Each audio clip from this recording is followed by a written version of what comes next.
Hey, folks, welcome to Affiliate Nerd Out. I'm your nerderator, Dustin House, spreading that good word about affiliate marketing. You're going to find me every Tuesday and Thursday around 12:15 on LinkedIn Live and anywhere you get your podcasts. Go ahead and please consider subscribing. My guest today is Mike Carney, one of the finest recruiters in the field.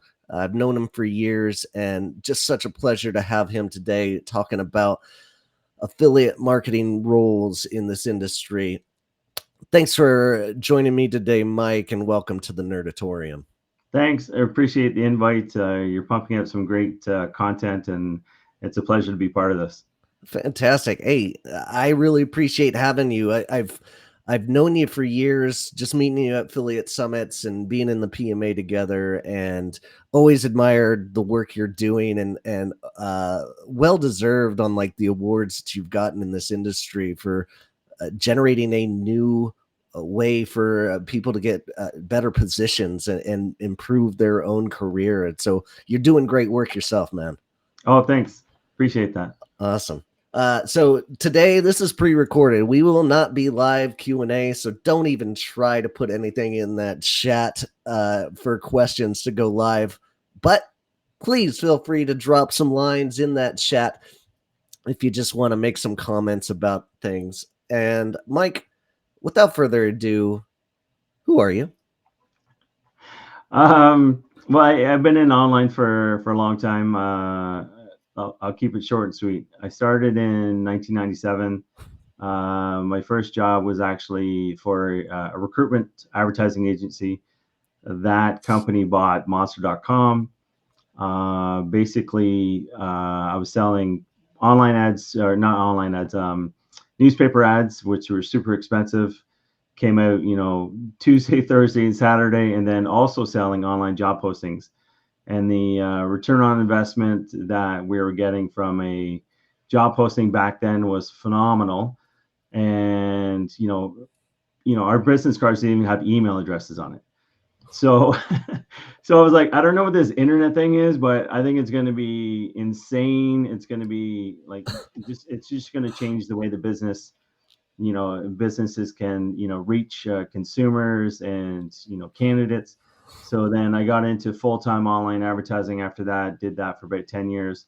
And then I joined the affiliate marketing space in 2008, worked for a couple of affiliate networks. And then I started my own agency and launched recruitment services as part of that. And performance marketing jobs has been around for just over 10 years now. Oh, outstanding.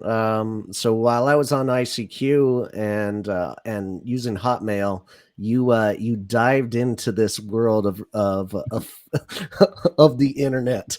That's amazing. You've been around this long. Way to date yourself there. I know. Yeah. And yes, Beautiful. at some point I did have a full head of hair. Well, that's going to be the same for everybody, right? If you're Yeah, yeah. in this industry long enough, I'm getting to be called a graybeard now Oh, from from friends in the industry, and I think of it's a term of endearment, hey, obviously. So some people can pull it off. When I do it, I look like a terrorist. that's tough. Tough Yeah. gig. You can find more information on Mike in the profile here. If you would like to be in Mike's seat and come be my guest, go to dustinhouse.com/nerd. If you have something to nerd out about an affiliate, whether you're a publisher, agency, or merchant, let's talk. I'll put you in this hot seat and we can tell us more. Let's talk about performancemarketingjobs.com. What do you guys do and who are you servicing over here? In a nutshell, we're a headhunting network, a recruitment network. We mainly focus on performance-focused companies, online acquisition companies. They typically fall into two buckets, which is online lead generation and e-commerce. And then, we're also focusing on more technology and engineering focused positions now. Gotcha. And the clientele have like an in-house affiliate program that they need to hire for, or in that kind of circumstance. Yeah, they're mainly service companies, Oh, affiliate okay. networks, performance marketing Mm, agencies, mhm, mhm. pay-per-call companies. Typically, what I see is I see advertisers or merchants, and then all the companies that service them. And it typically depends on the payment model. So, there's OPMs, outsourced program management agencies, and they mainly deal with rev share, cost per acquisition, those type of campaigns. The publishers that they deal with could be coupon sites, Mhm. influencers, mommy blogs, that kind of thing. Then you have the lead generation side, which is a completely different animal. And Yeah. then that's when you see affiliate networks that are more lead gen focused. You see a lot of emailers, a lot of pay per call, a lot of mobile marketing companies. So you kind of you always focus on where the money comes from first, and that typically starts with the advertisers, the merchants, and then kind of filter out, well, what are they trying to accomplish, and that normally dictates who they work with. Gotcha. So I service the vast majority of the affiliate network ecosystem, Yeah. but there's just a mountain of players that are out there. Yes. Excellent. And on the other side of the equation, you probably have a large pool of affiliate managers with some great talent that you tap into when the right job comes open, right?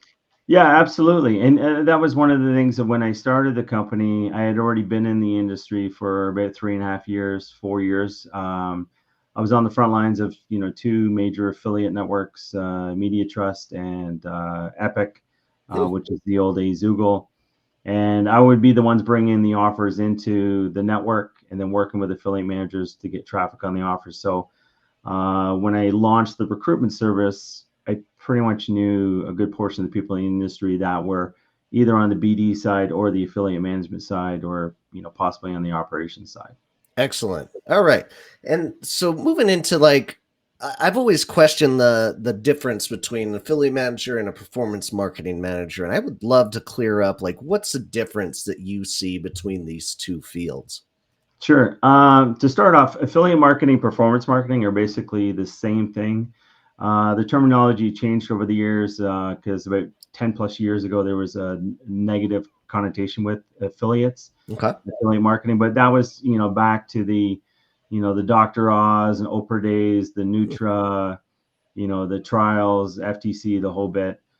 So people started referring to it as performance marketing, and now it's kind of gotten to the point, especially on the OPM side, where they're now talking more about performance marketing and partnership marketing and influencer marketing.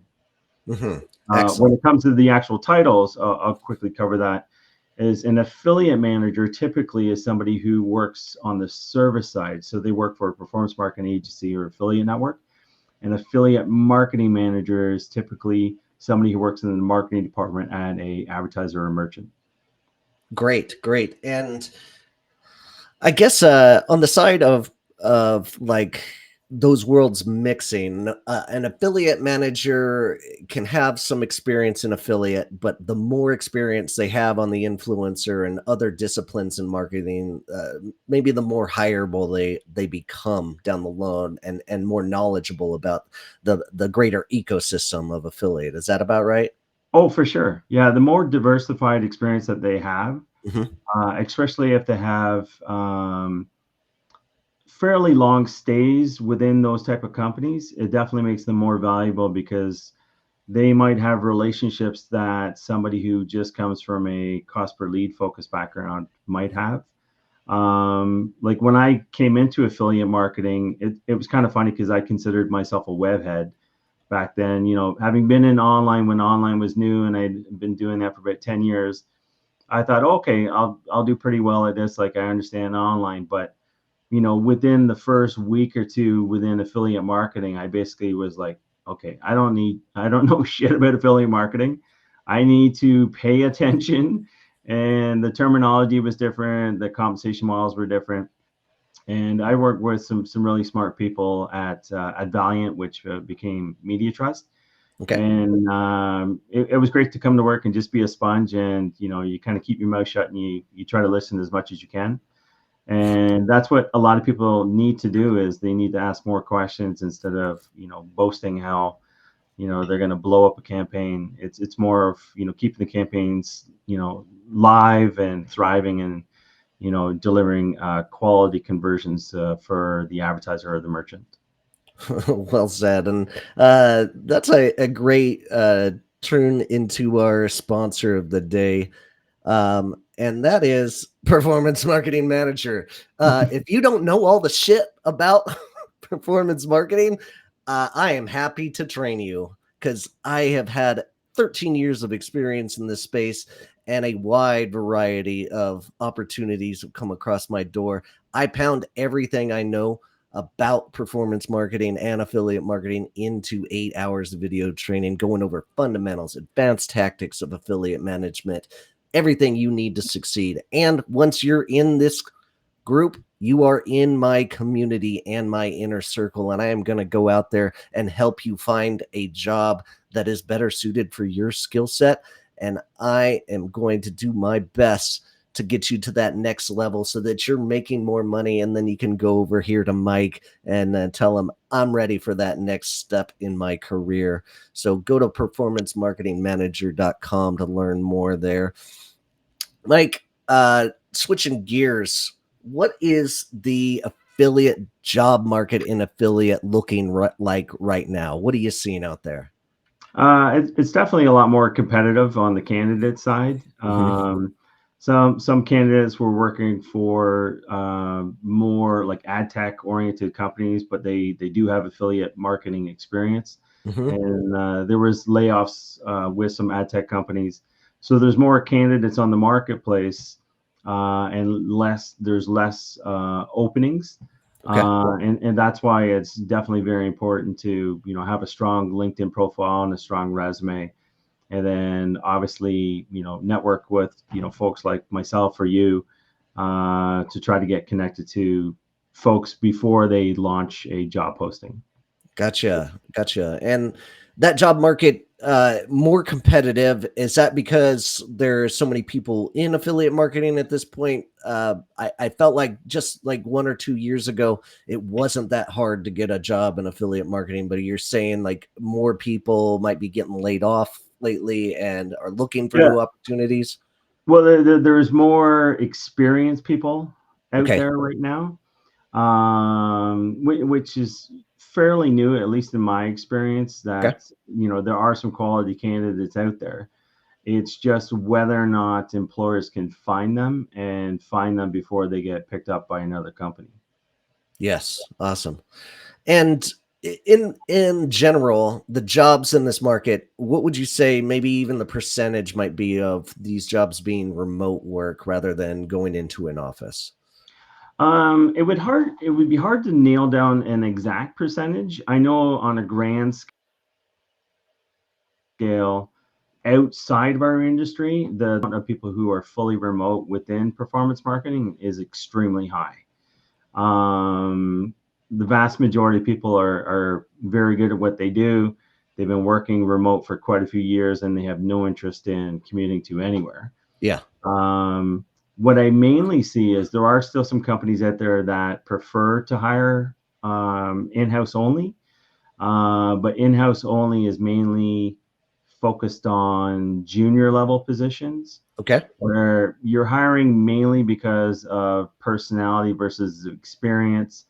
And one of the easiest equations that I always kind of give as an example is, historically people would only offer in-house positions. But when you do that, you're only really able to recruit from let's say a commutable distance of an hour. So, for that candidate who lives, an hour away, they're basically wasting 2 hours of their day every day. And then eventually they're just going to burn out and they're going to leave anyways. Yeah. But what happens is when you start offering, hybrid or especially fully remote, your talent pool expands. Great. So if you're focused on in-house only, now try to imagine building a pro sports team, but only within athletes that live within a commutable distance of that team. It's a great analogy. I love that. So it would be pretty pathetic. Yeah, Like yeah. if it was a basketball team, your tallest person would be 6'5". You know, uh, if it that's was a football team, like your front line would average about 220. Yeah, yeah. And I assume that's part of your talk track when you get on a new client. It's like, hey, we only want people that are in our area. And that's great if you're in like a Santa Barbara or like a super like heavy affiliate Yep. market, right? But if you're not, I'm sure you're trying to talk them into and giving them that kind of talk track and so they get extend like the talent possibilities. Yeah, you want the talent pool to be as big as possible, but on the flip side, you also have to deal with the fact that I'd have to say 95% of candidates are looking for fully remote positions. Oh, wow. I didn't So realize it was that heavy. That's great. it's extreme, like especially for experienced people. They've already been working remote. Mhm. We had COVID come along, which made remote very acceptable. So for 2 years, they were fully remote, even if they didn't have fully remote before. Yeah. So they have 2 years of fully remote, and now somebody is saying, like, I want you in the office 5 days a week. They might do that for 3 months, and during that 3 months, they're looking for a new fully remote position. Right. You're losing the talent by pulling this in on Yeah, double side of the sword too. That's yeah, crazy. yeah. It's kind of ridiculous. Like I understand why they want people in the office, but the only people who are going to accept that position are junior level people. That makes sense. And so, talking more about that remote, living that remote life, uh, I don't think it's for everyone. Like, honestly, I've been working that remote life for probably 6 years at this point. Mhm. But my personality, I kind of want to go into an office once or twice a week, but I don't have that option. I don't have that luxury, and I'd probably hate it after I did it for a couple of months anyway. But is it for everybody? That remote life? Uh, I would say it's not, but in our industry, almost everyone works for fully remote, Hmm. but they have a very heavy trade show schedule. Okay. So they are traveling and seeing their work colleagues and their connections literally every couple weeks at a different show, like everything from Vegas to Barcelona. Like I'm headed off to a show on the weekend. So, Yeah. you know, there's always opportunities to be at a show. You just have to look at the calendar. Like probably the most travel person in the industry is Butch. Everyone who knows who Butch is. And I can't imagine the number of shows that he takes, but it really kind of exposes how many networking opportunities are out there. So even if you don't want to be fully remote, if you want to be in front of people, you just need to travel to shows. Mhm, mhm. All right, that's fair enough. What do you think, in terms of pay for remote employees?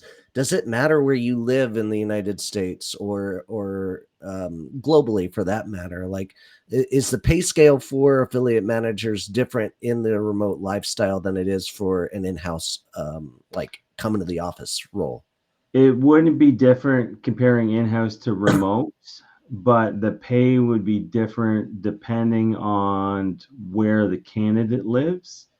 If the candidate lives within a major metropolitan area, the cost of living there is going to be more expensive. Okay. But what you'll see a lot is that experienced candidates live in the suburbs of a major city, Mhm. and they have no interest in commuting, even a half an hour to get downtown to some office.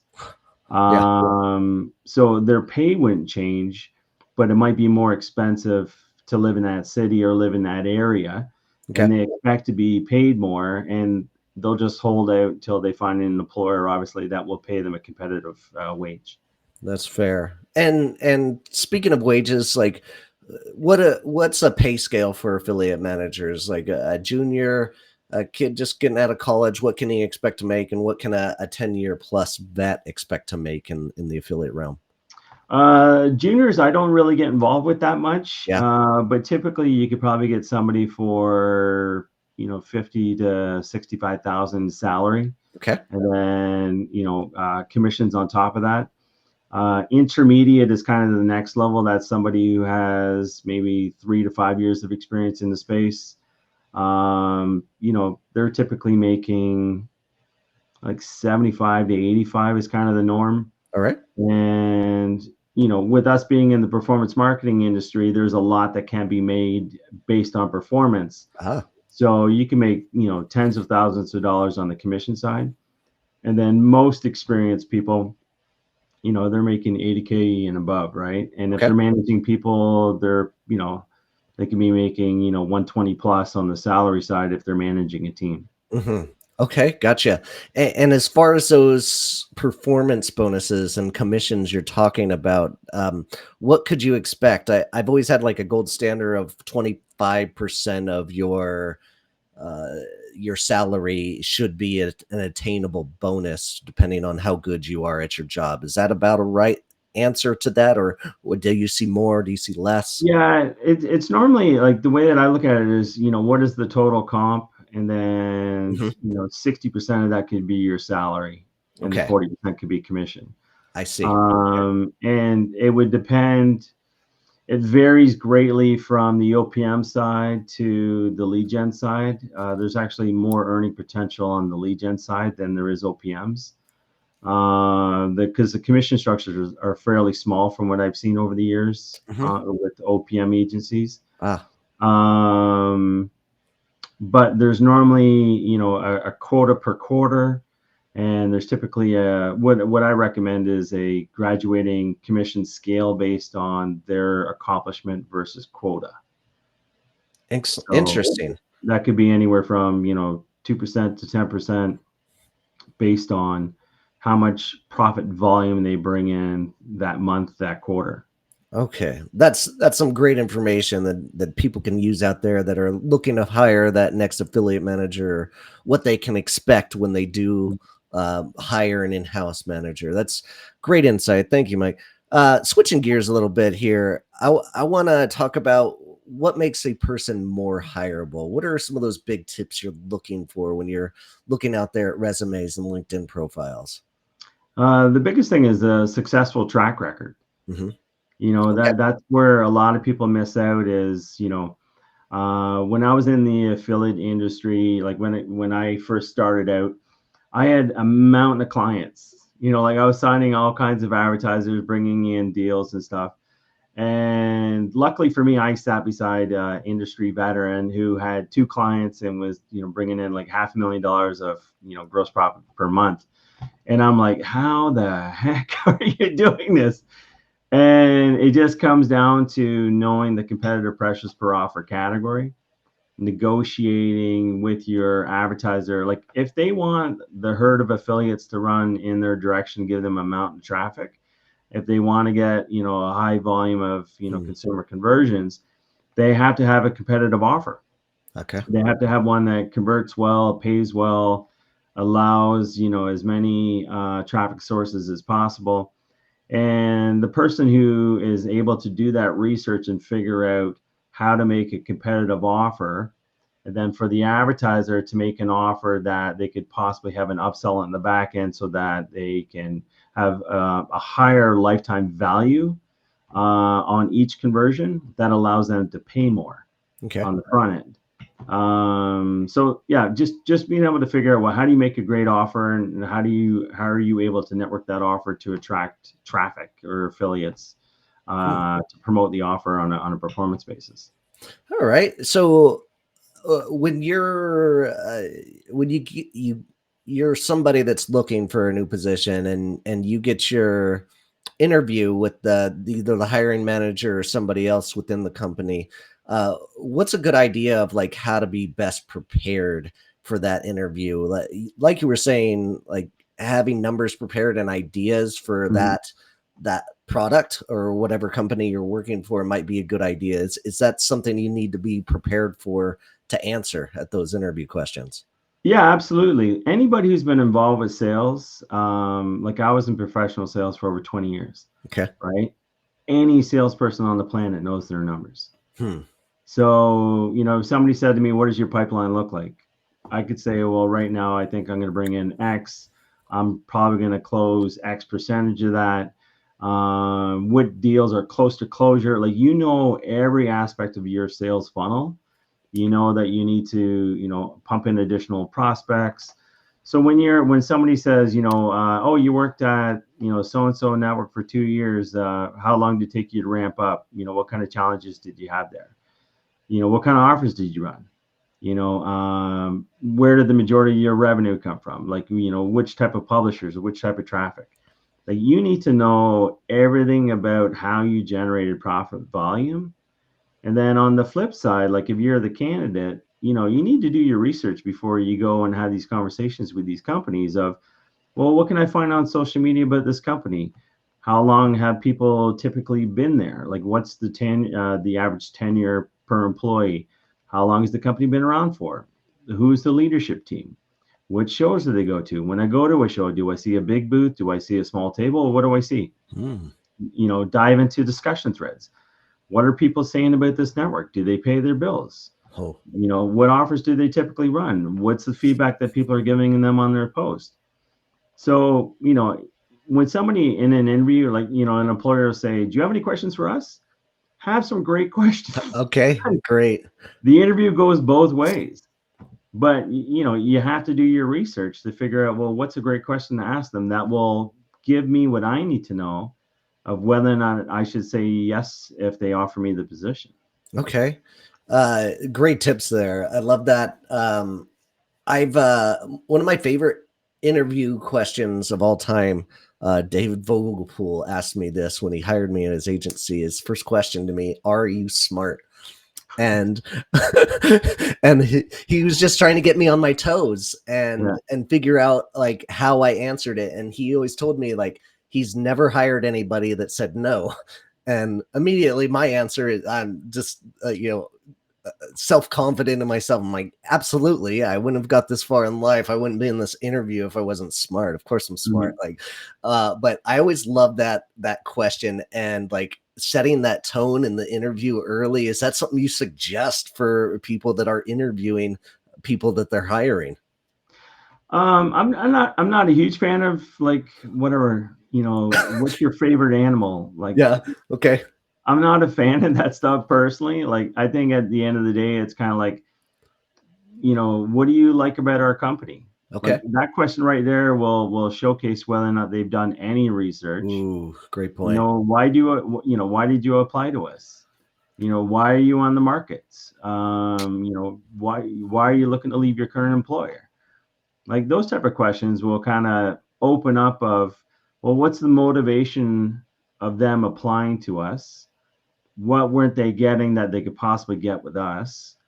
And just flat out ask them, why do you think you're the best candidate for the position? Oh, all No. solid wins. And love the tip about making sure you are ready for questions. I would say if you don't have questions prepared for that company, you can expect not to get hired. It would have to be some amazing interview answers if you didn't have any questions at the end, right? It's one of those subtle things that, to a grand extent, the employer, they do want to talk more. And if you ask them questions, you're actually building relationship when the employer is talking. Yes. Gotcha. Oh, such a good point. All right, moving forward, resumes. I'm always wondered, should you be getting fancy if you're trying to get a job out there and you're making your resume? Do you stay classic with the old school methodology, or do you get fancy and make a virtual one and put it online? What's your theory here? I think it just has to be basic, but it has to be accomplishment focused. Okay. You have to put yourself in the employer's seat. And the employers basically, if they have to read 100 resumes, as much as they're trying to figure out, well, is this person the solution to my problem? And the problem obviously is they have an empty seat and they have aggressive revenue goals. Mm-hmm. So as much as that they're looking for the solution, what they're really doing is they're trying to eliminate resumes as quickly as they can, Mm-hmm. so that they can figure out who they can interview. Okay. So it's the candidate who needs to present themselves as the solution and they need to summarize what the relevant experience is that they have for the position that they just applied to. Okay. Right. So you have to think from the employer's point of view, if they see like the traditional objective section normally would say something to the effect of, this is what I'm looking for. Well, the employer doesn't care about that. They're trying to, solve a problem. So you have to present yourself to as, I am the solution to this problem, and I am looking for an affiliate, fully remote affiliate management position, and that's the role that they're trying to fill. But so from that point forward, that's the basics. Now they're going to think of, where did the person work? Do I recognize that company and understand what that company does? Is that relevant? Yes, it is. Were they in a relevant position? They were senior affiliate manager. Yes, it's relevant. Now the most important part is, what did they accomplish during their tenure? And they're looking for numbers. How did you ramp up? What is your total number for 2022? Where are you so far for 2023? How many affiliates did you manage? What were the traffic sources? What were the kind of campaigns that they run? Were they lead gen versus e-commerce? Were they home services? Were they pay per call? Were they insurance lead gen? Yeah. They want to know, where did you make your money? Because at the bottom line, like, that new hire has to self-fund that hire quickly. Gotcha. And that's the ideal scenario, is hiring somebody who's turnkey, who makes the money. Beautiful. All right. So bottom line there, know your numbers when you're going in the interview, and really pound those into your resume to highlight what you've done in the past at your old companies, right? Yeah. Best hire is a proven revenue generator. Oh, that's special. I love that. All right. And then coinciding with that resume, what's the importance of a good LinkedIn profile? For me, I think it's critically important, because the thing is, if you are open to opportunities or actively looking, that is the first place that people are looking for candidates, is LinkedIn. It's the biggest job board on the planet. Oh. And I see a ton of profiles. And this is why the recruitment process can drag on, is that you have to reach out to candidates when you believe that they might be a good candidate, but there's just not enough information on their profile to figure it out. But having been in this space for, since 2008, I understand the companies that they work for. I understand what those companies specialize in. And I know to a certain degree what type of campaigns that they're running. So, when I reach out, and start asking questions, of, hey, you've kind of piqued my interest. I need more information. No, let's jump on a call. I'm trying to get the information that the employer needs to see to make a decision of whether or not they should offer an interview. Okay. Gotcha. And so it doesn't have to be necessarily fancy, but it's got to be updated and showcasing that your numbers just the same as your resume, I would assume. Typically when it comes to LinkedIn, you wouldn't showcase your numbers, but you would showcase your task and responsibilities under that position. Yes.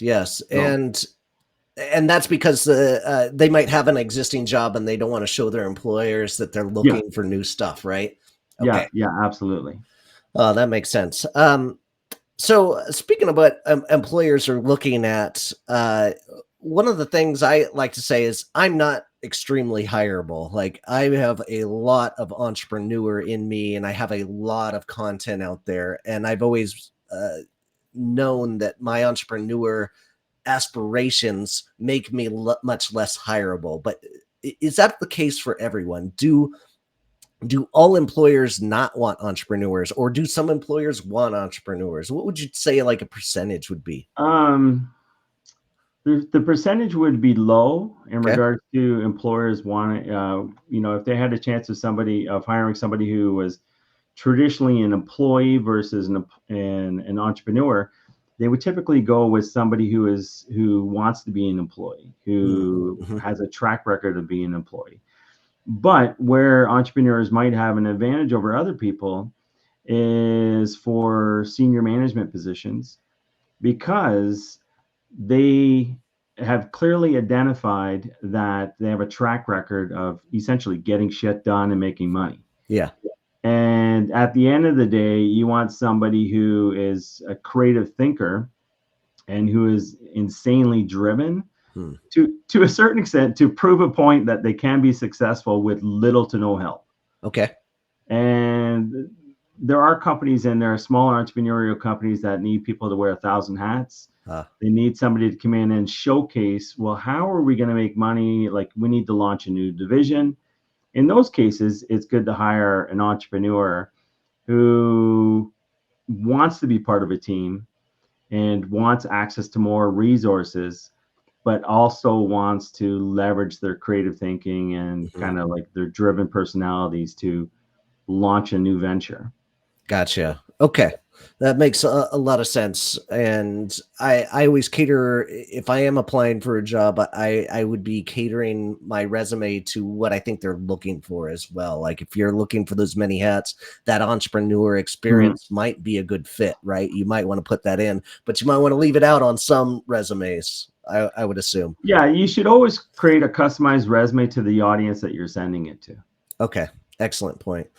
And speaking of what candidates, employers are looking for out there, are there any red flags that really are consistent in this world where like employers are looking at these candidates? What would be a red flag of they don't want to hire them because of these things? The biggest red flag in the marketplace is short stays. Short stays. Yeah, Gotcha. you can have a short stay. Like, there's a lot of transitions, buyouts, mergers, layoffs, whatever. You can have short stays, but you can't have three of them in a row. Hmm. That Okay. you can't work, 6 months, 8 months, 9 months, like three positions in a row. That just pretty much showcases that you either quit or they kind of figured out over time that you're not productive and they let you go. Ah, okay. What qualifies as a short stay? Like is that 1 year or less?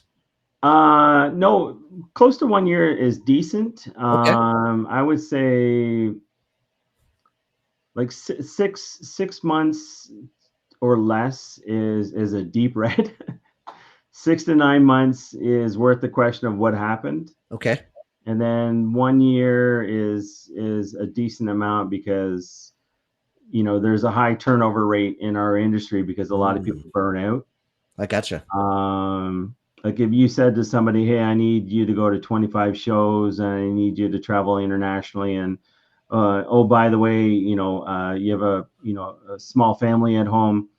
At some point, there's going to be pressure to quit and move on to something more stable, right? Hmm. Like I've been in online for so long that my wife has kind of gotten used to it. I've been married for 24 years now, but back in the early days when there was the dot-com crash, we used to joke that B2B stood for back to banks. If you wanted a safe job, go back to banks. Okay, that's funny. uh, and then those red flags. Well, here's a question: like Sure. if I'm filling out a resume and I don't want to put one of those red flags you just talked about with the short career, and I lie and I say all my jobs were 3 years long, will HR figure that out? Once, like, you should always tell the truth on your resume. Okay. If you are laid off, you're better off to indicate in brackets laid off, or company-wide layoff or something. Oh, never like omit something, because once that it is found out, like let's say that you were at a position for 2 years, and then you were whatever, you went to the next position, you were there for 3 months, and then you decided, well, I'm just going to omit that because it was only 3 months and I don't want people to find out. Once they find out that you're at that place for 3 months, everything that you've said to them potentially could be considered a lie. Hmm. So do not lie in your resume at all costs. You're better off to state what happened and how long you were somewhere, and it has to be accurate. And that's part of what I do with reviewing resumes and pre-screening candidates, is I try to sort through any potential BS and Mm. get it sorted out before the client sees it. Okay. And so you're saying that HR will inevitably find out that Well, they'll find information. out. Yeah. Yeah. Yeah. Gotcha. It's a like the industry that we're in is a multi-billion-dollar industry, but the amount of actually the number of humans in it is actually fairly small. So when you go to trade shows, it's typically the same people. So at some point, they're going to find out where you previously worked and why you didn't work out. Mm. So you're better off to say exactly what happened. And they might say, yeah, we saw that coming. Yeah, that company's fly by night. Don't worry about it. Okay, gotcha. Honesty is always the best policy. I love that. Always, yeah. All right, Mike, this has been great. Let's turn gears here, or switch gears, if as the common saying goes. Um, I want you to defend your post here. About 3 months ago, you said in-house you won't be able to hire the best talent. Hybrid, you won't be able to hire the best talent. I've been saying this for years. I want the best talent. You can't throw a talent fishing net only to reach in 30 minutes. Take a look at your team right now. I guarantee you that you don't have a full deck of A players, especially in the digital space. Defend your post here, Mike. What are you trying to say here? It's pretty much what we already previously discussed. And actually, I think that post comes from Kevin O'Leary had a video out there, him interviewing, basically saying that he's always looking for A talent. And if he has to choose between having somebody in the office and hiring, basically, the second or third tier candidate versus the A player who wants to work fully remote, he's going to hire the A player. Okay. So if you're only focusing on local talent, especially for niche focused experience positions, which in the digital space, like you're going to hire a junior media buyer or somebody who's been running e-commerce and lead gen campaigns for 5+ years. Mm-hmm. They're going to cost you a lot of money if you let a junior person have access to a budget like that. Ooh. But within your commutable distance, you might only find junior media buyers. So if you looked at your staff of 20, I guarantee you don't have the A player in every single position. So, and that's just basic numbers of how much, like, what is the level of talent that you can find that's willing to drive into your office and stay there. Ooh. Like, it's not really high. Yes. Is there a phrase for that, like that hidden ROI that you're talking about? Like if you hire the wrong person, you're going to lose this much more than you would have for hiring that A player. Yeah, there's definitely some metrics out there. I don't know off the top of my head, but I did write a quick LinkedIn post one time that basically said, if you were only allowed to hire local talent, then I think it was like Joe Montana. He's not from the San Francisco area. Yeah. So imagine all the Super Bowls that the 49ers won with Joe Montana. That wouldn't have happened. Mm-hmm. If you were only able to, Brett Favre, he's not from Green Bay. How many Super Bowls would they have won if they didn't have Brett Favre? Yeah. So you just look at all the legends and take a look of, well, where did they live? Yeah. They didn't live where they played. I think you're going to have to update your references there. I'm not sure the vast majority of people are going to get a Joe Montana reference today. Okay, Joe Montana. Okay. You say Brady's still hip. He's in there and and the GOAT. I'm a Niners fan. I can call Brady the GOAT. So where is Tom Brady from? Oh hell, I don't know. I think he's actually from California. Is he? Okay. I think so. Perfect reference. He should have been on the Niners all along. That's what you're telling me. Yeah. All right. Yeah, I think there was one that was pretty obvious that NFL legend that should have been playing for the Raiders. Ooh. And who is it? I can't remember offhand, but it's just one of those things that if you looked at, whether or not you could field a professional team with talent within the commutable distance, mm-hmm. naturally the teams in New York would do well, or LA. Sure. Right? It's within a commutable distance. But, Denver, are you going to get somebody in Minnesota? Yeah. Tough but anyway, the same applies to professional organizations. It's like if you're only relying on talent that lives within a 1 hour drive or half an hour drive, you're not going to get A players in every position. You just won't. So well said. All right, Mike, switching gears as we finish this up. The PMA, that's where we met. Tell me about your favorite perk here over at the PMA. I think outside of being able to network with industry veterans that have a wide spectrum of experience, and they work for different types of service companies, and just being able to pick their brains of well, what's going on with your part of like when you think of the affiliate marketing ecosystem. Mm-hmm.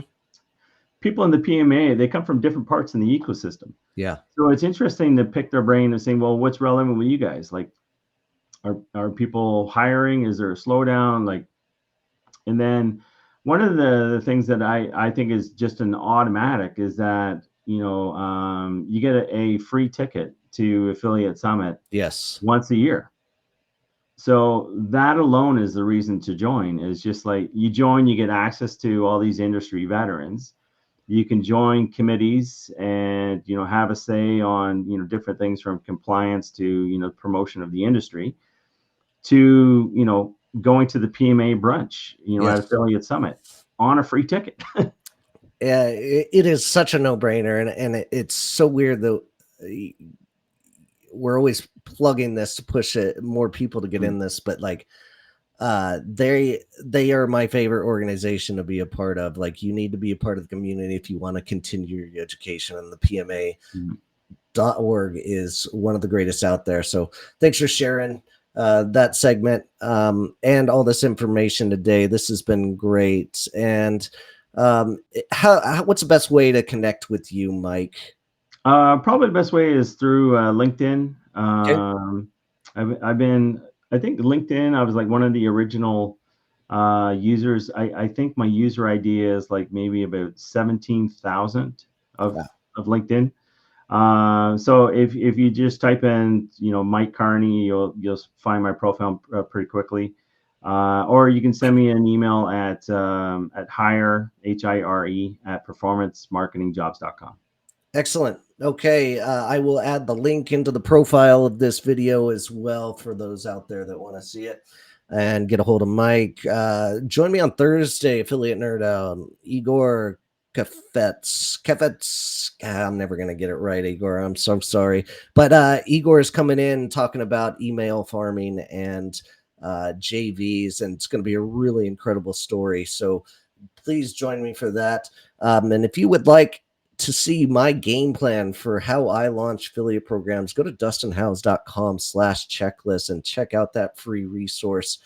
Mike, thanks for being here. Really appreciate all the golden nuggets you gave out here today. And good luck over here in Austin this week. Thanks a lot. I appreciate the invite. You got it. We'll catch you later, Sending out folks. that great content. All right. Appreciate you. Thank you. Take care. Bye-bye.